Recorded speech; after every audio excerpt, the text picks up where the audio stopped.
నేస్తమా ఈనాటి అమ్మ మాట. ప్రపంచమనే సముద్రములో జీవితమనే ఓడను నడపడానికి కష్టమనుకుంటే కష్టం, నష్టమనుకుంటే నష్టం, లాభమనుకుంటే లాభం, సుఖమనుకుంటే సుఖం. మరి నేస్తమా నీ ఆలోచన ఎటువైపు? సుఖం వైపా? లేక కష్టం వైపా? నేస్తమా కష్టం అని అనుకుంటున్నాం కదా! అసలు కష్టమంటే ఏంటి? ఏ రోజైనా ఆలోచించావా? మనకు ఇష్టం లేనిదో, మనకి నచ్చనిదో, మన చేత బలవంతంగా చేయించబడే పని. అంతే కదా! మిత్రమా, వాటిని కష్టంగా అనుకుంటే నిజంగా మన పొరపాటే మిత్రమా. అసలు కష్టం అంటే ఏంటో తెలుసా మిత్రమా?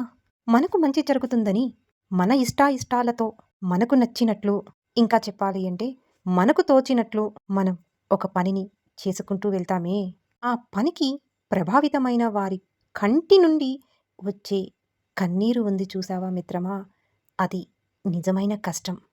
ఎందుకో తెలుసా మిత్రమా? ఈనాడు నువ్వు ఆ కన్నీటికి కారణమయ్యావు కనుకనే రేపటి రోజు ఆ కన్నీరు నిన్ను వెతుక్కుంటూ వస్తుంది. ఈరోజు కష్టం, నష్టం, బాధ అని అనుకుంటున్నామే, ఇవి అన్నీ కూడా గతంలో మనము వారికి ఇచ్చిన గిఫ్ట్. మరి తిరిగి మనకే చెందాలి కదా! ఆలోచించుకో మిత్రమా.